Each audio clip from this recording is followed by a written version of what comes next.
Welcome to Change the Narrative. I'm your host, JD Fuller, I'm Susie Younger. an African-American licensed psychotherapist. I'm also a licensed therapist. We talk about the isms. We talk about the phobias, anything that marginalizes and oppresses. As a white woman, I ask the questions white people are too afraid to ask. Everything we are not and everything we are is because of fear. Through a mental health lens, Susie and I will have difficult conversations with celebrity guests, political activists, and everyone in between. Our mind will tell us whatever we want to believe, but the truth lives in the body, and that's where change occurs.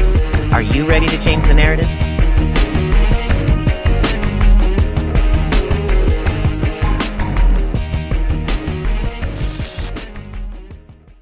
Let's talk about the post-traumatic slave syndrome and the mental health impact of white supremacy on our community. What are your thoughts on that? Man, I think that America, most of our society globally is lost in the sauce of being able to weaponize mental health in ways to rationalize with different instances of violence and being able to completely marginalize mental health in order to justify other, modes of silence. Of violence. Yeah.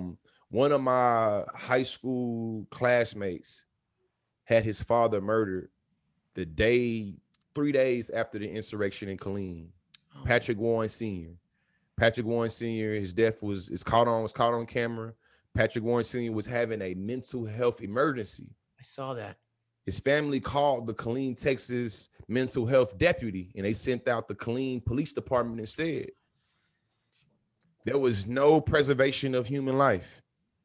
There was no type of, disarming methods or strategies that was deployed. As a matter of fact, one would be able to argue that law enforcement went in already agitated, aggravated, and with guns blazing. What we seen in our country, though, 3 days before January 6th, we seen law enforcement being able to prioritize the preservation of life. We seen law enforcement being able to prioritize being peacemakers and peacekeepers. And we seen that they did not go in fearing for their lives. Patrick Warren Sr. was murdered because the law enforcement was going to say they feared for their lives. I think that when it comes to a lot of how we understand trauma in our country, I feel like when it comes to racial trauma, racialized trauma, whether historical or any type of racialized trauma, I think that it's either almost a double bind. It's either completely ignored, or it is seen as being normal. So like, you know what I'm saying? Because I think about it. Psychological manipulation was used to control slaves, and it was used to control Black people during Jim Crow, during all these times. So in my opinion, I think that when it comes to the psychological impacts of race, it's already embedded as a necessary evil in our country, because they're supposed to be able to take our minds to control our bodies. Yeah. It's tough. It's tough because at the same time, white people have been having therapy their whole lives and have had access to it to support their mental health based on individual experiences, but doesn't seem to be an understanding of the collective, which is what communities of color are, the collective impact and how we address that. And if you go to the wrong therapist, you're going to be re-traumatized. I mean, I got into it I told a story before. I got into it with this dude on this therapist on a therapist thread. And he said, I posted something and he said, I don't think racism is really a thing. And I said, do you see people of color in your practice? And he said, yeah. I said, that's unethical. It's unethical. 100%. And there's nobody managing that. There's nobody checking that out to make sure the people who are taking care of people of color's mental health know and believe and understand the impact of racial trauma and how to effectively heal, because it could be a corrective experience in the room with a white therapist. I love the idea of people of color going to therapists who look like them, but it's just not realistic. So it could be a corrective experience of sitting across from a white person and having them be nurturing and everything that you haven't experienced because of racism. The problem is we're not there yet. But they have to start being trained That's to it. understand the racial implications Yeah. of every one of their standards, every one of their frameworks, every one of and because most of them are conditioned and, Yes. and trained to be colorblind Yeah. or to make race a secondary afterthought, Hmm. it's gonna be always that, you know what I'm saying, that potential danger, because you looked at to see that there are these different ways that we see humans. Because Freud was a racist, Yeah. you know what I'm saying, and a sexist. You feel me? And if we're using the master signifier to talk about, you know what I'm saying, sociology, psychology, talking about fallacies or talking about phalluses, dicks, basically, is like, think about all of the other things that's not going to be accounted for if this is the way that you've constructed the framework of how we're supposed to be able to give analyze other people. Yeah. You know what I'm saying? And just that, to me, I think that it's a lot of stuff we're able to sanitize and romanticize. I just learned the father of gynecology I know. was doing a whole bunch of wild, crazy shit to black women. Yeah. The father of philosophy in me, for instance, was had a very anti-black, you know what I'm saying? Hmm. The father of, it's just that every time we think of somebody that's seen as the father or the pioneer or the person of a particular industry, they all have very anti-black understandings of blackness and black people Yeah. that is structured into the whole field. It's absolutely true. And it's one of the reasons I struggle teaching theory, because I teach at the graduate level. It's one of the reasons I struggle, because it's not been well integrated at this point. But it's also the reason why I ran a clinical group for white clinicians who desire to be more anti-black racist in their practice. And it was really informative and helpful. And that's the kind of thing you're talking about. White people listen to white people, but black people are the ones who's going to teach them how to get this work started, how to really get in there and get your hands dirty, because that's our history. That's what we've done. It takes a lot for us to get where we are. Yeah, and what I know though is that the slippery slope of it all is that most of the time power only want to listen to power, or privilege only wants to listen to privilege. Yes. So I find that one of the reasons of why my platform has been kind of exploding the way it has is because I'm a straight cisgender black man talking about homophobia and heteronormativity and trans issues. And as a result, I know that I have this particular power and privilege when it comes to these, you know what I'm saying, social locations. So people are more likely to listen to me. When you think about being able to be a black person trying to train white folks how to do something, there's a lot that has to be unpackaged, I feel like, psychologically, Yes. because it's going to be, you know what I'm saying, we just conditioned to, again, power only want to listen to power. Yeah. Yeah. The way I explained it to him is that, it's the air you breathe. These things that you've learned, it's in the air you breathe. How do you separate yourself from the air that you breathe? That's why you have to begin to look at, how possibly to deconstruct it. It's deep. You're right. So I have a question for you. I already know the answer, but I'm going to pose it anyway. How does mainstream media work against us? How does mainstream media works against us by forcing us into these little rigid forms of performativity and representation, and saying that if you want to be mainstream, you have to make sure that your blackness can be performed, represented, and positioned in this little rigid square hole. And I think that that's what it comes to 9 times out of 10. I feel like most minority positions, especially black people, are given little bitty, shapes. And it's like, if you can make this shape, you can be integrated into this space. If you cannot make this shape, you cannot be integrated into this space. And usually what it means to be made into that space is to cut off pieces of yourself to make it where you can fit. And I think that that's usually what the assimilate, because what we're talking about assimilation. Right. And assimilation means that you're going to take on particular values and particular standards to be seen as credible and to be seen as being legitimate. And I know, because there are certain things I'm not willing to cut off, or there are certain things I'm not willing to negotiate, I know that's going to be one of the reasons of why we talk about verifications, blue checks, and mainstream. It's like, that's going to be one of the reasons why I'm not able to get a full foot in, because I know it's certain shit that's not negotiable. If you can't take my unapologetic blackness the way it is, it ain't for me. And I know many industry, many different parts of mainstream. It's not going to be able to handle me. I'm an acquired taste, and most of us should recognize we're an acquired taste. And when we know about acquired taste, it's not for everybody. And the people that's even for, they have to build up a taste to be able to even, you know what I'm saying, appreciate it on their palate. You know what I'm saying? I know that about myself. So the mainstream, I feel like really treat us, all of us like that though. We really all acquire taste. And depending on what industry you're trying to get into, it's gonna have the unique appeal as a Black person that you have to the industry. It's so true. It's so true. There's nothing to add to that. What do you think our work is at this point in the African American community? What's our work? I think that our work right now is really try to build independence, man. Political, social, economic independence. Can we do for ourselves by ourselves? Not necessarily mean we have to exclude nobody, but it definitely means that we have to think about exclusively being able to function for ourselves. Because I think that if we have to be dependent on any entity, system, institution that's gonna also be whooping our ass, that automatically to me takes away from our autonomy and from our, you know what I'm saying, independence to do and be. And I think that when I think about other groups and how they build institutions and systems, I think that there is a notion of independence that is there that I think that in our country, well, you know what, in the Western world, I think that most societies, most governments are built to almost, I feel like suture, that's the word I want to use, suture that dependency. You know what I'm saying? And I think that us Black people, if we can recognize how to build for ourselves by us, almost FUBU. You feel me? Them brothers that did that from New York, for us, by us, that's the motto.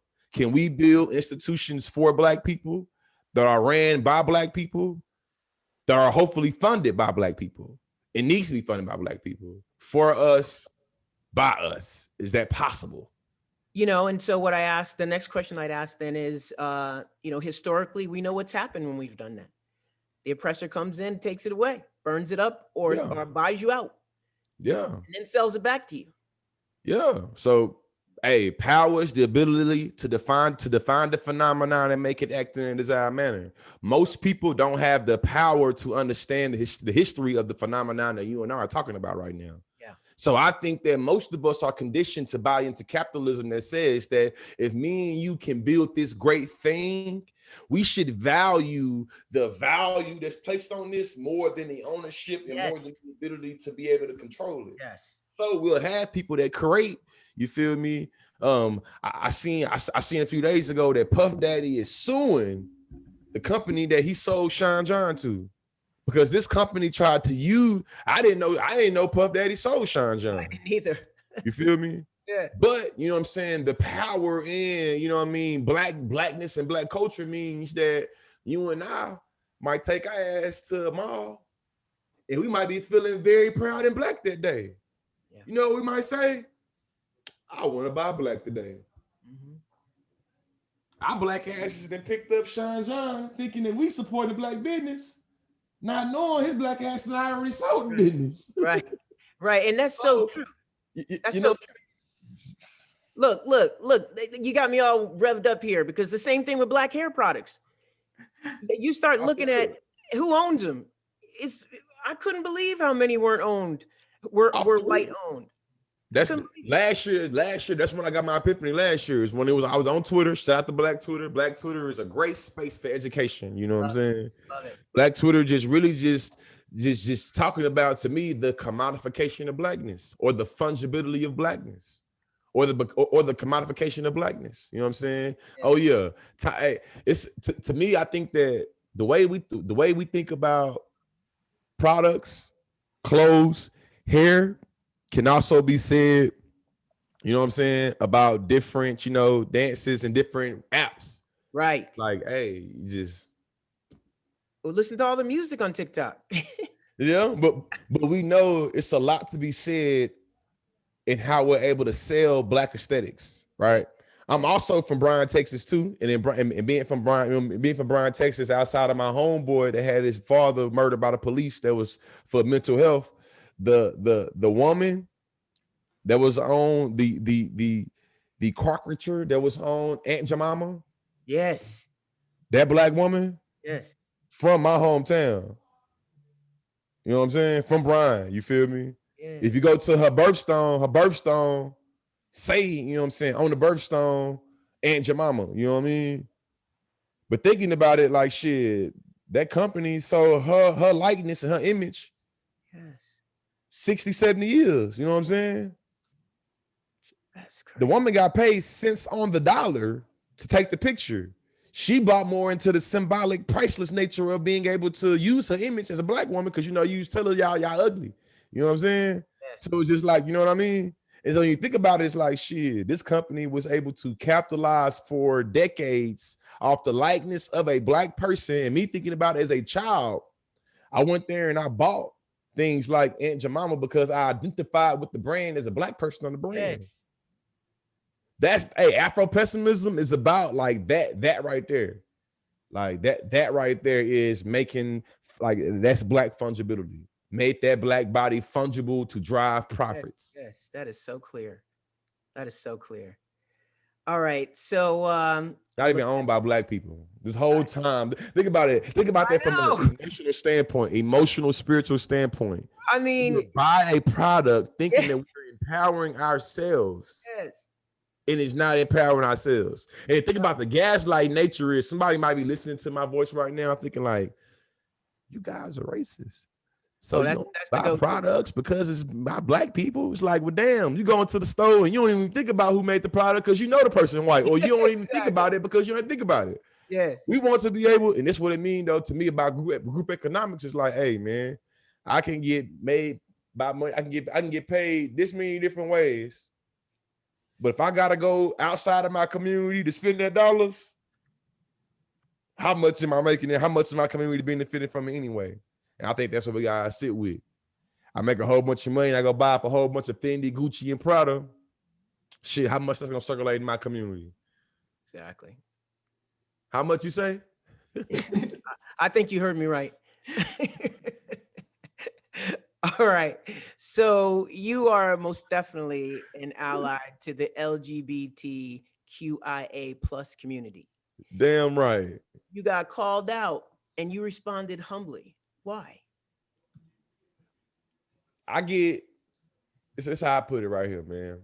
I've been traveling the country talking about racism for a long time, and I'm always trying to get white people to understand what it means to stay implicated in your position. And I always try to teach white people and preach to white people about how you should be able to see yourself as the bad guy or the bad person. And I just think that if I claim to really be a ally of the LGBT community, I have to be able to be called out. And when I'm called out, I can't have no knee-jerk reaction of being defensive. And I can't just say sorry quickly to try to get you to shut up with your criticism. I gotta reflect and sit with what the hell I did, why I'm being called out on it. I'm gonna sit on it and think about how it made me feel when I was doing it and how it made me feel now being called out about it. And then I'm not I'm not in the church as I used to be at all. But I learned a lot of great things from my Southern background, you know what I'm saying? Southern Baptist background, you feel me? So shit, I'm gonna repent and I'm gonna turn away. So I think that if I claim to be a ally of the LGBT community and somebody called me out for being sexist or for being transphobic or for being heteronormative, I need to be able to sit with that and try to be better. You feel me? I wake up every day trying to figure out how can I be a better ally to the LGBT community? How can I figure out how much more of a piece of shit I am with being transphobic? And if I think that because I read a particular chapter or I watched a book or I had a conversation with somebody from the LGBT community and this must obviously prove that I can't be transphobic, I think that's sure I'm full of shit. And I think that's how a lot of white liberals are able to not be held responsible and accountable for what they do to get in the way of progression for black folks because they think they are in line with black folks. And I know that even if I can be for progression for LGBT community, this don't mean I'm not immune for getting in the way for progression of the LGBT community. So if my straight black ass get in the way, call me out. I want to get out the way. If I want to really get out the way, I can't be defensive. And you know what I'm saying? I just think that I want to also be a human. You know what I'm saying? I ain't ready to make the analysis yet, but I do think that there is something to be said about how Black men bear the brunt in terms of being canceled. You know what I'm saying? I'm very conscious of that. You know what I'm saying? I'm human though. I'm a mess up. I'm 30 years old. I'm just getting started. You feel me? I'm gonna mess up a lot between now and I turn 40. You know what I'm saying? But I always want to show that I'm willing to be genuinely sincere about what I did. And you know what I mean? I want to make people call me out. And I feel like if I got a white person or a white friend or company or organization that did something, I don't want to make it where it's like, Conscious Lee came and gave us a 2-hour workshop, so we can't be racist. And damn it, if one of my coworkers try to say I was being racist, I'm gonna say I went to the Conscious Lee workshop. How can you call me? Nah, we ain't doing that. You feel me? And I think that because I feel that way, I gotta keep that same energy with myself.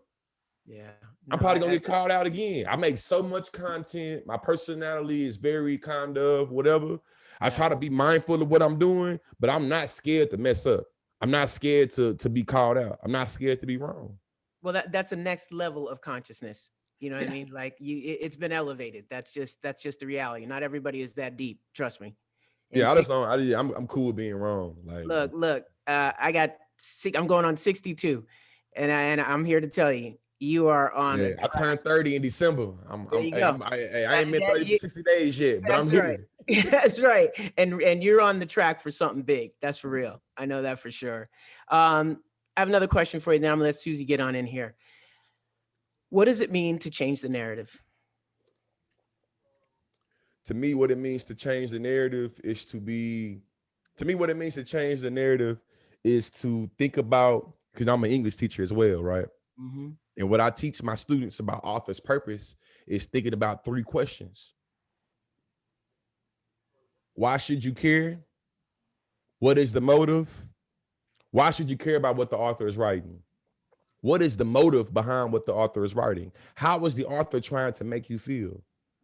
I think when it comes to thinking about changing your narrative, I feel like we should ask ourselves critical questions around the narrative that's going on now. The narrative right now, who's writing that narrative? Yes. What is the feeling they trying to make us, like what they trying to make us feel? What is the motive of this narrative? Define the phenomenon, make it act in a desired manner.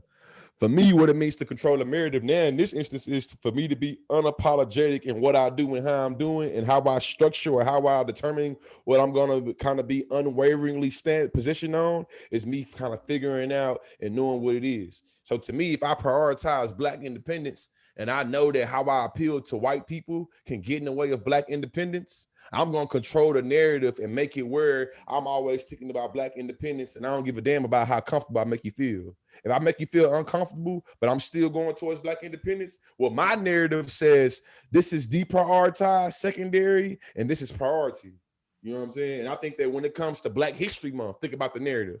We celebrate Black people that are integrated into white spaces and places. Here's George Lee, the first African-American to make it into the national debate tournament.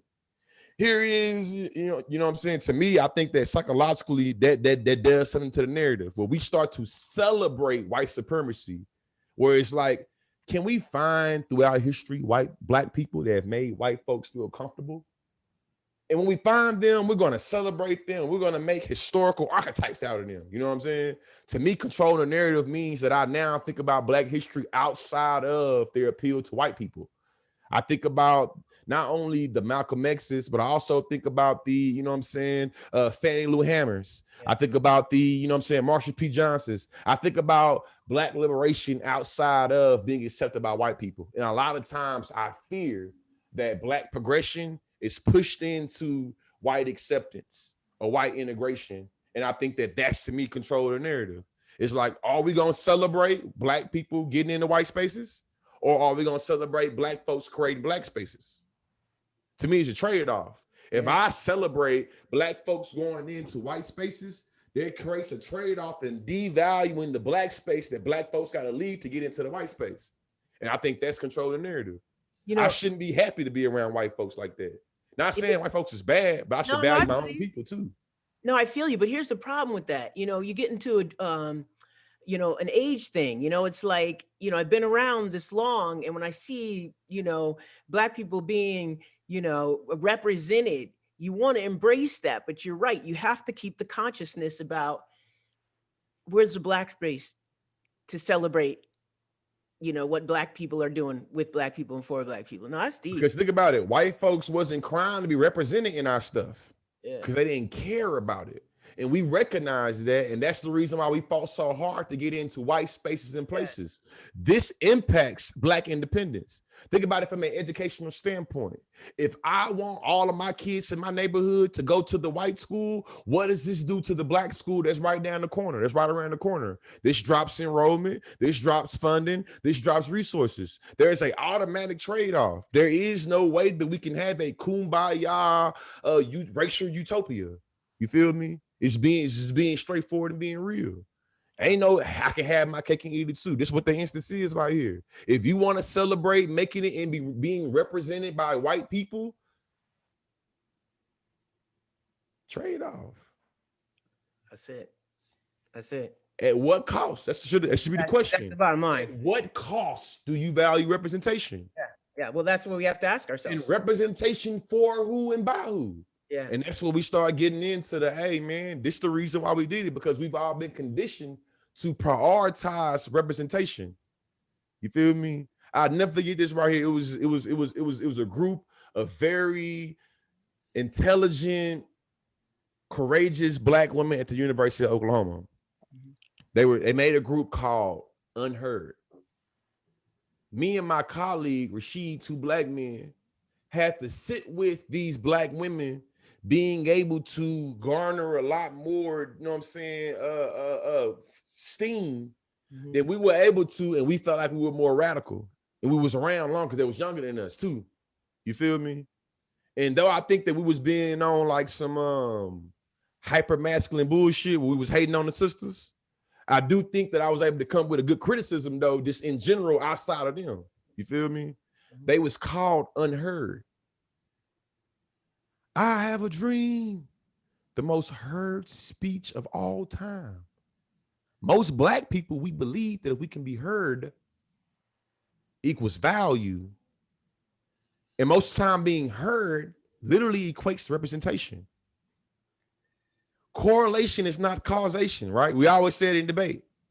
Just because you can be integrated into a space or heard in a space don't mean you're valued in that space. Yes, damn, say that. You feel me? And it's just like, historically, metaphorically speaking, it's like America is a big ass piggy bank. The American piggy bank said that we only allow for dollars, quarters, and nickels. No dollars, quarters, and dimes. Okay. No nickels, no pennies allowed. Right. America recognized, well, damn, we could raise the equity of this goddamn piggy bank if we start allowing for nickels and pennies to be celebrated and to be integrated into the piggy bank. Most of us celebrated like, yes, we used to not, us pennies and us nickels used to not be allowed in the piggy bank, and now we can be in the piggy bank. We've made it. Yes. Oh man, that's a great analogy. You feel me?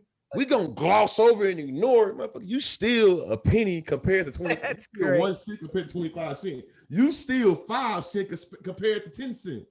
That is You feel great. me? And most of us don't recognize most of our beef is with valuing. That's the reason why they can say, hey, George Lee, because you got your degree next to white people and you were able to take shits next to white people, you could drink water next to white people, this obviously means that all that race shit you talk about, you're a victim. You like being stuck in the past. You're ungrateful. You're entitled. That's not the issue. I'm not valued in those spaces. You know what I'm saying? And to me, that's what we're getting at, is that the representation, to me, that's when I start talking about being lost in the sauce. Mhm. We're lost in the sauce of integration and representation. And we don't recognize that it's really the value and more importantly, the independence and control. Because being real with you, I don't give a damn if I was valued at the same as a dollar or a quarter. If I can't control the means of my production like they can, then shit, I don't care about that value then. You feel me? Yes. If I still gotta watch my back when I go into the store, because think about it, I can be like Oprah and have $25 billion in my pocket. You feel me? And walk through the wrong antique store. And them, they see my locks and see my skin and think I don't belong there. I got the money. I got shit. I can own the place. Shit, I got more money than the person that owns this mug. Right. That doesn't change the value of my skin color, though. Oof. That is I've fine. been integrated into the economy. It don't change. You feel me? It's like I live in a white neighborhood now. You feel me? I was born and raised in the hood. I grew up in the hood. I worked my ass off now. Now I live in a more white neighborhood. It's more middle class. I think about all the time. It's like, man, what my black ass really doing here, though? You feel me? I can get the same house a little cheaper in the hood. And I also kind of walk around this mug. If I want to go jogging or walking or running, I got to think about somebody, Ahmaud Auburn in my ass. You feel me? Yeah.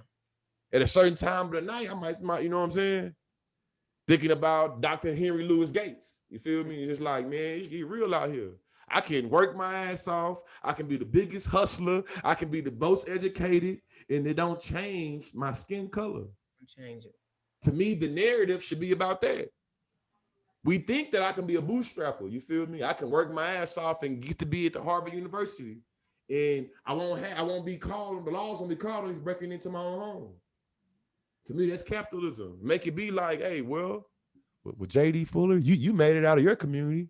Your parents made. Why? How come they can't make it if you can? That doesn't take into account that even when I make it out of my community, I still got what? And to me, I say all this rant is all about the narrative. No, I Whole love it. it's a whole rant. I ain't forgot about what you asked me. Yeah. The whole point is about controlling the narrative and about what the narrative is, about who benefits from the narrative, about the implications of the narrative, political, social, economic, and thinking about who gets to push the narrative forward and who's the narrative being pushed forward against. Yes. All those questions you got to me think about very critically to be able to think about what it means to control the narrative. If you ain't ready to ask those questions, then you ain't ready to think about control the narrative. Man, I could talk to you for another hour. Plug whatever it is you're doing before we sign off. Yeah, so you can find me at georgeleespeaks.com if you're interested in getting a professional development workshop or a workshop about community. A workshop about diversity and inclusion. I'm a real live edutainer though. You feel me? I'm real unapologetic in what I do and how I do it. So if you think that your co-workers, your employees, your team members ain't gonna be able to take it, then I probably ain't gonna be the services for you. You know what I'm saying? GeorgeLeeSpeaks.com. I'm gonna keep it real though.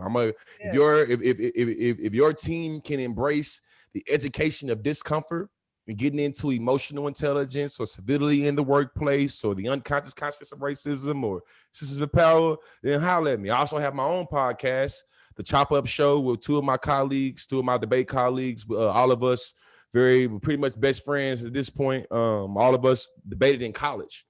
Oh, and that's we talk about a lot of different stuff, kind of what we talked about today, how we had this conversation right now. That's kind of how our podcast flows as well. The Chop Up Show available on It's awesome. Spotify and available on Apple Podcasts and YouTube. Oh yeah, And YouTube. And then the last thing is The Conscious Lee, available on all social media platforms. And peep game, even if you have never did a SAT or ACT, even if you have no interest in enrolling at a college, when you cut on that goddamn screen and you see Conscious Lee on your screen, I'm trying to give you a upper division college course without you having to enroll, keeping it a stack with you. You feel me? Education is elevation. That's my motto. And when you come across my videos, I'm attempting to give you a college upper division level course without you having to step into the classroom. Race, class, gender, ability, sexuality. I'm going to do it from a Black perspective. I love being Black. I'm proud of being Black. And I'm not going to do it from a respectability perspective. You know what I'm saying? I'm going to talk about it from how I talk about it, though. You feel me? Tap in with me, The Conscious Lee, GeorgeLeeSpeaks.com, Chop Up Show. Appreciate y'all for having me out. This was amazing. And I just want to thank you so much for getting back to me right away and being willing to do it. I love it. I love you. I think you're awesome. Thank you. And I'm love is mutual. I enjoy being here. Yeah, good. I'm glad. Thank you so much. All right, George.